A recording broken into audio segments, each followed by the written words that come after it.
நான் வந்து ஹீரோவுக்காக கதை பண்ண முடியாது, நான் பண்ணுறதா கதைங்கிறாரு. அருணாச்சலம் எப்படி வாங்கினீங்க? குஷ்பு அவர்கள் போய் ரஜினி சார்ட்ட எப்படி வந்து பேசுனாங்க, கெஞ்சினாங்க? ஹீரோவுக்கு, அது ஒரு மாஸ் ஹீரோவுக்கு நீங்கள் கதை பண்ணும்போது அவருக்கேற்ற அந்த பாடி லாங்குவேஜோட தான் ஒரு கதையை பண்ணி ஆகணும். நான் சொல்கிறதா தான் கதை, அதை தான் எடுக்கணும், அதை தான் ஹீரோ நடிக்கணும், தயாரிப்பாளர் பண்ணணும் அப்படின்னா அதை சுந்தரிச்சு அவருடைய ஓன் பேனர் மட்டும்தான் பண்ண முடியும். அவரையும் பண்ணிட்டு இருக்காரு பார்த்தீங்களா? இப்போ அதுதான் பண்ண முடியும். ஒரு இயக்குனருக்கு எல்லாமே இருக்கலாங்க, ஆணவம் இருக்கலாம், அங்கே இருக்கலாம், தப்பு இல்லைங்க. பட் நீங்கள் ஸ்கிரிப்டில் ஒரு ஹீரோக்கு பண்ணும்போது, தயாரிப்பாளர் சொல்லும் போது அவர்களுக்கு ஏதாவது சேஞ்சஸ் சொன்னால் நீங்கள் மாற்றி தான் பண்ணி ஆகணும். நான் சொல்கிறத தயாரிக்கணும், நான் பண்ணுற கதையில் தான் நடிகர் நடிக்கணும் அப்படின்னா அது ரஜினியும் கமலும் கிடையாது. மூத்த பத்திரிகையாளர் வெங்கடேஷ் சார் நம்மளோட இணைஞ்சிருக்கார். வணக்கம் சார். வணக்கம் சார். இப்போது சமீபத்தில் சுந்தர்சியோடைய ஒரு வீடியோ வந்து பார்த்தீங்கன்னா வைரல் ஆகிட்டு இருக்கு. அதில் கொஞ்சம் சர்ச்சையான விஷயமும் இருக்குது. என்னென்னா, ரஜினி கமல் என்னை கூப்பிட்டு பேசினாங்க, என்னால் ஹீரோக்காகலாம் கதைலாம் பண்ண முடியாது அப்படிங்கிற மாதிரிலாம் பேசி வச்சுருக்காரு. எனக்கே ரொம்ப ஷாக்காக இருந்தது. என்னங்க சுந்தர்சி இப்படி கூட பேசுவாரா அப்படிங்கிற ஒரு கேள்வி.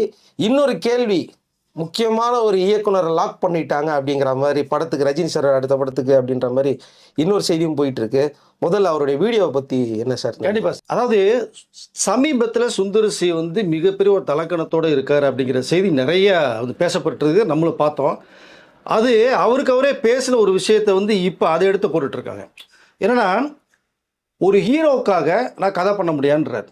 ரெண்டாவதாக வந்து ரஜினியும் கமலும் என்கிட்ட கூப்பிட்டு பேசினாங்கன்னு விஷயத்த சொல்கிறார். ஓகே, நாம் சொல்கிறதா கதை, அதை தயாரிப்பாளர் பண்ணணுங்கிற மெத்தடில் தான் அவருடைய அந்த ஸ்பீச் எனக்கு தெரியுது. பட் நீங்கள் ஒரு ஹீரோவுக்கு, அது ஒரு மாஸ் ஹீரோவுக்கு நீங்கள் கதை பண்ணும்போது அவருக்கேற்ற அந்த பாடி லாங்குவேஜோட தான் ஒரு கதையை பண்ணி ஆகணும். நான் சொல்கிறதா தான் கதை, அதை தான் எடுக்கணும், அதை தான் ஹீரோ நடிக்கணும், தயாரிப்பாளர் பண்ணணும் அப்படின்னா அதை சுந்தரிச்சு அவருடைய ஓன் பேனர் மட்டும்தான் பண்ண முடியும். அவரையும் பண்ணிட்டு இருக்காரு பார்த்தீங்களா? இப்போ அதுதான் பண்ண முடியும். நீங்கள் 4ஆந்தர 5ஆங்கிற வந்து ஹீரோக்களை கூப்பிட்டு ஒரு டம்மியாக ஒரு லைன் சொல்லி பண்ணிவிட்டு இவர் ஹீரோவை ஃபோக்கஸ் பண்ணிட்டு தான் படம் பண்ண முடியும். ஏங்க கூப்பிட்டது வந்து கேள்வி, அதாவது இந்திய திரையுலகம் இல்லைங்க, உலக திரையரங்குமே வியந்து பார்க்குற சூப்பர் ஸ்டார் ரஜினியை கூப்பிட்ருக்கார். அப்போது நீங்கள் இதுக்கு முன்னாடியே இப்போ இதில் தான் அவர் வந்து ஏதோ பண்ணினார், என்ன காரணம்னு புரிஞ்சுட்டு இருக்க முடிகிற இந்த சமயத்தில் ஏற்கனவே அவர் வந்து இந்த ஒரு தாட்டில் தான் இருந்துக்கிற ஒரு விஷயம் அவர் பேசும்போது நமக்கு தெரிய வருது. இது வந்து மிகப்பெரிய ஒரு அட்வைட் சார். நீங்கள் என்ன அவ்வளோ பெரிய வந்து இயக்குனரா? நீங்கள் சுந்தரிசி படம் ஒன்று எடுத்துங்க, அருணாச்சலம் படம் நீங்கள் எப்படி வாங்கினீங்கன்னு முதல் தெரியுமா? இதுக்கு முன்னாடி ஒரு விஷயத்தை பேசுகிறத வச்சு நம்ம பேச வேண்டியதாக இருக்குது. நான் வந்து ஹீரோவுக்காக கதை பண்ண முடியாது, நான் பண்ணுறதா கதைங்கிறாரு. அருணாச்சலம் எப்படி வாங்கினீங்க? குஷ்பு அவர்கள் போய் ரஜினி சார்ட்ட எப்படி வந்து பேசுனாங்க, கெஞ்சினாங்க? அப்போ தான் ஒரு ஸ்டார் டைரக்டராக வர முடியும் நான், ஏன்னா 4 படம் முன்னே எனக்கு பேர் வரல அப்படின்னு எவ்வளோ கம்பல் பண்ணி அந்த அருணாச்சலம் படம் பண்ண வேண்டிய இயக்குனரே வேறு சார். சரி, சின்ன பையன் கேட்குற அப்படி ஓரளவு பண்ணுவான்ற ஒரு நம்பிக்கையில் உங்களுக்கு கொடுத்து அந்த படத்தை கொடுத்தாங்க. அதில் ரஜினி சாருங்கிறனால மிகப்பெரிய ஹிட் ஆச்சு. பட் இப்போது நீங்கள் வளர்ந்த பிறகு நான் பண்ணுறதா கதை அப்படின்னா அது வந்து இதை வந்து எந்த இண்டஸ்ட்ரியிலையுமே எந்த ப்ரொடியூசர் ஹீரோமே அக்செப்ட் பண்ண மாட்டாங்க. நீங்கள் அதாவது நீங்கள் ரஜினி சார்னா அவருக்கு ஒரு கதை ஃபார்முலா இருக்குது, கமல்னா ஒரு ஃபார்முலா இருக்குது, விஜய் அஜித் ஃபார்முலா இருக்குது. நீங்கள் ஒரு கதையை எடுத்துக்கிட்டு இதில் வந்து சூப்பர் ஸ்டார் பண்ணணும், கமல் பண்ணணும், விஜய் அஜித் பண்ணணும்னா பண்ண மாட்டாங்க. நீங்கள் எந்த ஸ்டாரை வச்சு நீங்கள் பெரிய அளவில் பண்ணியிருக்கீங்க முதல்ல சொல்லுங்கள். பட் இது வந்து என்னன்னா மிகப்பெரிய ஒரு ஆணவத்தின் உச்சமாக நான் பார்க்குறேன். இவர் என்ன சொல்ல வர்றாரு, என்ன டெஸ்ட் பண்ணுறாங்களா அப்படின்னு. ஏங்க, உங்களை நீங்கள் ஏற்கனவே பண்ணின டைரக்டர்னால தான் உங்களை கூப்பிட்டு ஒரு கதையை கேட்குறாங்க. நீங்கள் அந்த கதையை டெவலப் பண்ணி சொல்ல வேண்டியது உங்களுடைய கடமை, உங்களுடைய பொறுப்பு. தயாரிப்பாளர் பல கோடிகளை வச்சு தனிமறி இறக்கும் போது ஏதோ ஒரு கதையை பண்ண மாட்டாங்க. நீங்கள் பண்ணோம்னா வந்து இப்போ வந்து அப்கமிங்கில் வர ஹீரோ வச்சு வேணால் நீங்கள் பண்ணலாம், நீங்கள் சொல்கிறது பூரா அவர் கேட்பார். ஸோ இது வந்து மிகப்பெரிய ஒரு மரியாதை தெரியாத ஒரு இயக்குனரா அப்படின்னு எனக்கு தோணுது சார். எனக்கு சார், அவர் முதல்ல ஒரு வாய்ப்பு தேடி வந்திருப்பார்ல சார், அப்போது அந்த தயாரிப்பு நிறுவனமும் அவருடைய முதல் நடிகர் வந்து கார்த்திக், அப்போ அவர்கிட்ட கதை கேட்காம சொல்ல முடியுமா சார்? அவர் முதல் படம் வந்து ஹீரோ வந்து ஜெயராம் பண்ணார், முறைமாமன் சொல்லி. கவுண்ட் பண்ணிலாம் பீக்கில் இருக்கார். இவர் மணிவண்ணன் அசிஸ்டன்ட்ன்றதுனால கவுண்ட் பண்ணி கோஆப்ரேட் பண்ணார். மணிவண்ணன் படத்தில் கவுண்ட் பண்ணி நிறையா இருக்காங்க. அப்போ Jayaram hero. So Khushbu first heroine. அதில் அந்த படம் வில்லேஜில் கொஞ்சம் எடுத்தார், ஓரளவு பேசப்பட்டுச்சு, ஹிட்டாச்சு. கார்த்திக் உள்ளத்தே அளித்தா அன்னைக்கெல்லாம் டாப்பில் இருக்கார், 96. அப்படி இருக்கிற ஒரு ஹீரோ உங்கள் மேலே நம்பிக்கை வச்சு தான் ஒரு படத்தை பண்ணுறார். அதுவும் ஏற்கனவே வந்து நீங்கள் சிவாஜி கணேசன் அண்டு ராமச்சந்திரன் அப்போ ஒரு ஹீரோ இருக்கார். அவர்லாம் சேர்ந்து பண்ணின ஒரு படத்தை தான் நீங்கள் தழுவி எடுத்தீங்க அந்த படம். சரிங்களா? ஒரிஜினல் ஸ்டோரிங்கிறது சுந்தர் சி கிட்ட பெருசாக கிடையாது. நீங்கள் உல்டா பண்ணி தான் நிறையா பண்ணியிருக்கீங்க. ஏன் நீங்கள் இது அரண்மனையை ஒன்று எடுக்கும் போதே சூப்பர் ஸ்டார் ரஜினி நடித்த 1000 ஜென்மங்கள்னு ஒரு படம், துரை டைரக்ஷனில் ரஜினிகாந்த், நடிகை லதா அண்ட் விஜயகுமார் பண்ண ஒரு படம். அது சூப்பர் டூப்பர் ஹிட். அந்த படம் ஃபஸ்ட்டு ஹாரர் பண்ணதே இந்த ரஜினி சார் அந்த படம் தான். அந்த படத்தை உல்டா பண்ணி தான் நீங்கள் இந்த படமே பண்ணீங்க. அப்போ மிகப்பெரிய பேசப்பட்டுச்சு. 1000 ஜென்மங்களை உல்டா பண்ணுறார் சுந்தர் சி. ரஜினி கேரக்டரை எடுத்து தான் நீங்களே பண்ணியிருப்பீங்க இந்த கேரக்டரில். ஸோ அது ஹிட்டை கொடுத்தீங்க இல்லையா? அப்போது உங்களுக்கு வந்து ஒரு ஸ்கிரிப்ட் நாலேஜுங்கிறது கம்மி தான். அதையெல்லாம் அக்செப்ட் பண்ணி தான் ஆகணும், வழியே கிடையாது. மற்றவர்களுடைய உல்டா பண்ண மேட்டர் தான் நீங்கள் பண்ணியிருக்கீங்க. இப்போது நான் வந்து அந்த சுந்தர் சி பேசின விஷயத்துல இப்போ திரும்பி இங்கே வரேன். ரஜினி கமலும் இப்போ சேர்ந்து பண்ணக்கூடிய படத்தை ரஜினி சார் இப்போ கூப்பிட்டார் அப்படின்னா ஒரு லைன் சொல்லியிருக்கீங்க. ஓகே, இந்த லைன் வந்து பிடிக்குது ஹீரோக்கு. ஆனால் ஸ்க்ரீன் பிளே ஒன்று இருக்கு தெரியுமா உங்களுக்கு? ஸ்க்ரீனில் டெவலப் பண்ணி எடுத்துகிட்டு வரோம். டெவலப் 70 சீன் பண்ணணும் ஒரு படத்துக்கு. அப்போ அந்த ஹீரோவில் என்ன இருக்கா, மற்ற கேரக்டர்ஸ் என்ன இருக்குங்கிறத தான் நீங்கள் ஸ்க்ரீன் பிளே பண்ண முடியும். அந்த ஸ்க்ரீன் பிளே பண்ணும்போது அந்த ஸ்கிரிப்ட் வந்து கேட்கும் போது சரியில்லை. இப்போ சரியில்லைன்னா சொல்லுவாங்க இந்த ஹீரோவுமே. அதை டெவலப் பண்ணி கொண்டு வாங்க சார், இன்னும் கொஞ்சம் மாற்றுங்க சார்னு சொல்லுவாங்க. இப்போ இங்கே சுந்தர்சி என்ன சொல்கிறாரு, நான் ஸ்க்ரீன் பிளே பண்ணி தெளிவாக ரஜினி சார்கிட்ட சொல்லியாச்சு. அவர் அடுத்து சேஞ்சஸ் சொல்கிறாரு, எனக்கு பிடிக்கல அதை விலகி போனேன் அப்படிங்கிற மாதிரி ஒரு தகவல் இப்போ எனக்கு வருது. இது வந்து எந்த வகையில் வந்து இது எடுத்துக்கிறதுனே தெரில. கமலஹாசன், ரஜினிகாந்த் இது வந்து சுந்தர்சி மட்டும் பண்ணியிருந்தாருன்னா அவருடைய மிகப்பெரிய அந்த ஹிஸ்ட்ரியில் மிகப்பெரிய ஒரு ரெக்கார்டாக இருக்குது. லைஃப் டைம் ரெக்கார்டு உங்களுக்கு மிகப்பெரிய அளவில் பேசப்படும். இன்ன வரைக்குமே கேபி எதுக்கு பண்ணிட்டு இருக்கேன், எஸ்பி முத்துராமன் பேசிகிட்டு இருக்காங்க 2 பேரை வச்சு. அது பிகினிங் பீரியடு. இன்னைக்கு 2 பேருமே உச்சத்தில் இருக்காங்க. உங்களுக்கு உலக அளவில் இந்த பிரபலம். சுந்தர்சி இந்த வாய்ப்பை நழுவ விட்டார்னா அவருடைய பேச்சினுடைய ஆணவம், அவருடைய திமிரு, அகங்காரம், இதை தான் நான் பார்க்குறேன். ஒரு இயக்குனருக்கு எல்லாமே இருக்கலாங்க, ஆணவம் இருக்கலாம், அங்கே இருக்கலாம், தப்பு இல்லைங்க. பட் நீங்கள் ஸ்கிரிப்டில் ஒரு ஹீரோக்கு பண்ணும்போது, தயாரிப்பாளர் சொல்லும் போது அவர்களுக்கு ஏதாவது சேஞ்சஸ் சொன்னால் நீங்கள் மாற்றி தான் பண்ணி ஆகணும். நான் சொல்கிறத தயாரிக்கணும், நான் பண்ணுற கதையில் தான் நடிகர் நடிக்கணும் அப்படின்னா அது ரஜினியும் கமலும் கிடையாது. அதை முதல் சுந்தர்சி புரிஞ்சுக்கணும். அந்த இன்டர்வியூ பார்த்ததுக்கப்புறம் தான் தெரியுது அவருடைய, அதாவது எந்த அளவுக்கு அவருக்கு தலைக்கு மேலே பெரிய ஒரு வந்து இமயத்தையே தூக்கி உட்கார வச்சுட்ருக்கான்னு தெரிய வருது நமக்கு. அது வந்து மிகப்பெரிய ஒரு சர்க்கிள் தான் நான் நினைக்கிறேன் நான். ஓகே சார், இப்போது இதுலேருந்து அவர் விலகிட்டார், அது ஒரு பக்கம் போயிட்டுருக்கோம். அந்த வீடியோ வந்து எல்லாம் சர்க்குலேட் பண்ணிகிட்டு இருக்காங்க. ஆக்சுவலாக பாருங்கள், அவர் இதுக்கு முன்னாடியே பேசியிருக்கிறாரு, இதுதான் அவருடைய மைண்ட் செட்டு. இல்லைங்க, இப்போ விலகி போனதுக்கு காரணம் வந்து தெரியாமல் இருக்குது பார்த்தீங்களா உங்களுக்கு? ஏமோனார்னு நீங்கள் ஸ்கிரிப்ட் உருவாக்க தெரியலன்னா நீங்கள் உருவாக்கலன்னு என்னால் முடியாதுன்னு சொல்லிட்டு போகலாம். இல்லை உங்களை கூப்பிட்டாங்க, மரியாதையாக கூப்பிட்டாங்க வாங்கன்னு சொல்லி, அது விலகி போகும்போது விலகி போகலாம்ல. இப்போ அதான மரியாதை, அதான் நம்ம இங்கே பேசப்படுறோம். இப்போ சுந்தர்சியுடைய இந்த பதில்னால ஏற்கனவே அவருடைய மனசில் இருந்ததுனால தான் அந்த விஷயத்தை பேசுகிறது இப்போ நேரம் ட்ரோல் ஆகிட்டு இருக்கு இல்லையா? கரெக்டா? ஸோ அந்த படம் கூட நீங்கள் என்ன பண்ணீங்க? நீங்கள் பண்ணலை. ரெண்டாவதாக இப்போது சூப்பர் ஸ்டார் வந்து சுந்தர்சி ஒரு கதை சொன்னார், அவர் வந்து அதை அடுத்து டெவலப் பண்ண சொல்கிறார், என்ன முடியாது அப்படின்ட்டு விலகி போனார் இல்லையா? இன்னொரு விஷயம் சொல்ல வரேன். நடிகர் கார்த்தி, சூர்யாவோட தம்பி, அவருக்கு ஒரு கதை சொல்லியிருக்கார். கார்த்தி எல்லாம் கேட்டு முடிச்சுட்டு என்னங்க கதை இது, இல்லை நான் நடிக்கணுமா, நல்ல கதையை கொண்டு வாங்கன்னு சொல்லி அனுப்பிச்சிருக்காரு. இப்போ இருந்து என்ன தெரிய வருது, இப்போ எந்த ஹீரோக்களுக்குமே சுந்தர்சினால் கதை பண்ண தெரியல. ஓகே, உங்கள் கூட ஒரு கேங் வச்சுருந்தீங்க, அந்த கேங்கையும் உடச்சி அனுப்பிச்சி விட்டீங்க.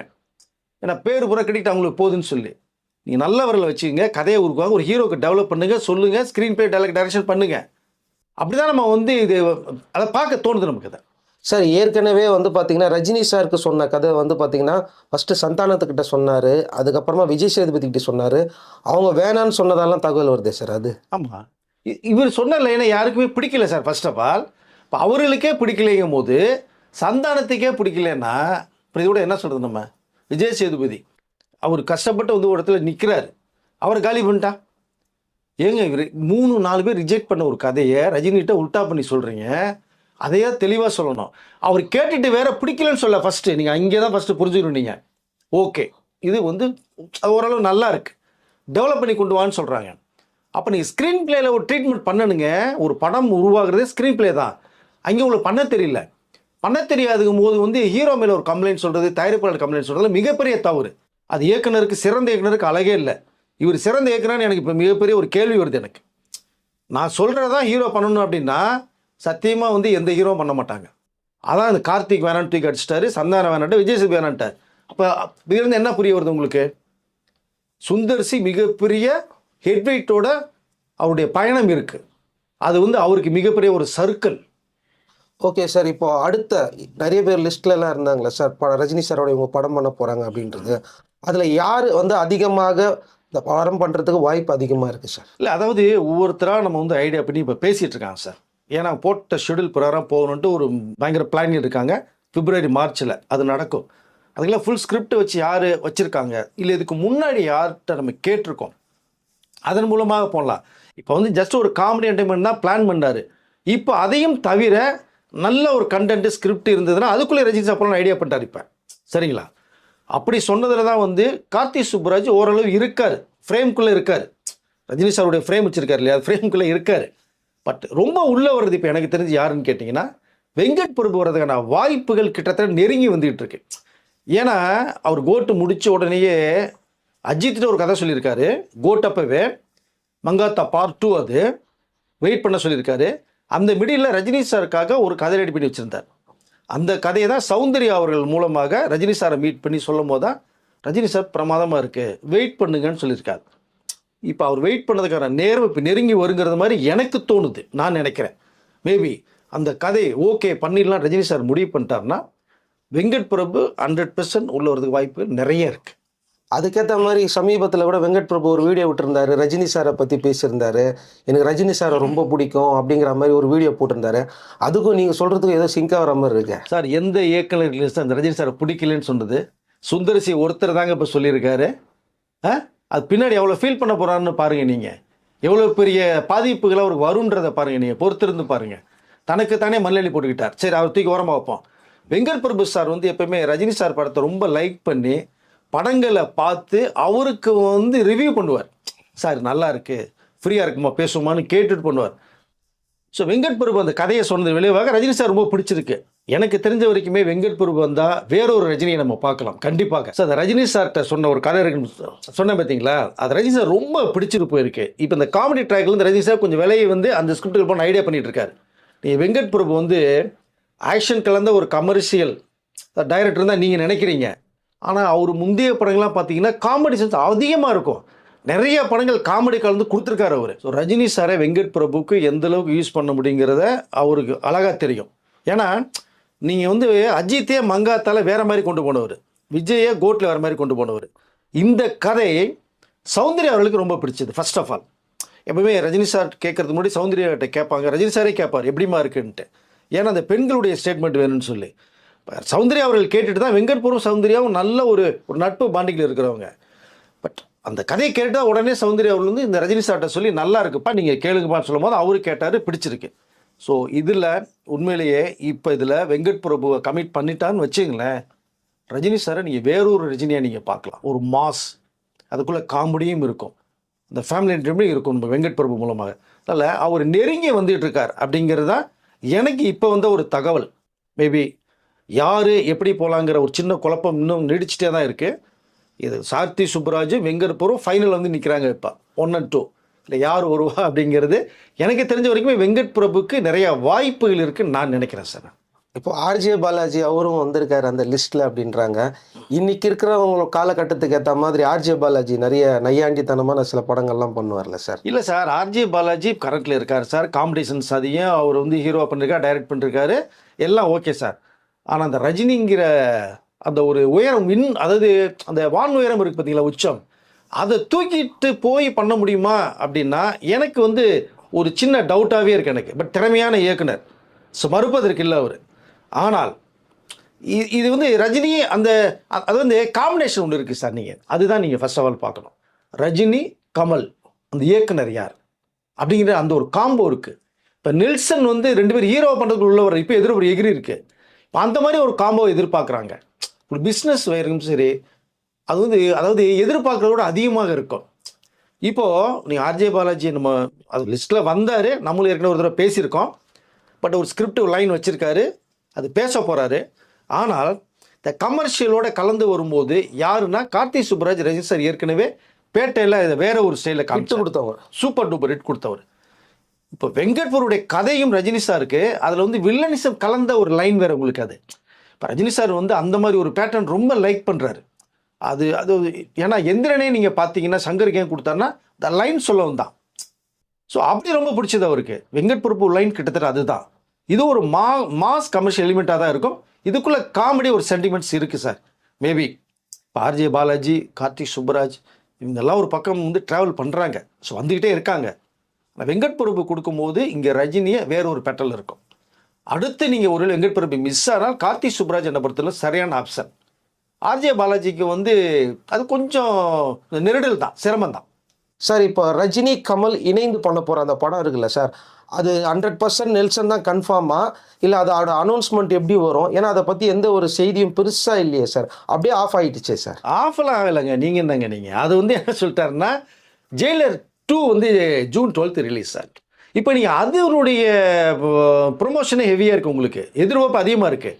அந்த நேரத்தில் திரும்பியும் நீங்கள் நெல்சனும் ரஜினியும் அதுவும் அதோட சேர்த்து கமல் வேற ஹீரோ, ரஜினி கமல் சேர்ந்து பண்ணக்கூடிய படம் ஹீரோவா, அப்போ அது இன்னும் எதிர்ப்பு அதிகமாக இருக்குது சார். அது அதனால தான் என்ன சொல்கிறேன், ஜூன் 12 ரிலீஸ் ஆனதுக்கு பிறகு ஆகஸ்ட் மாதம் அது 174th ஃபிலிம் ரஜினி சாருடைய, அது 174.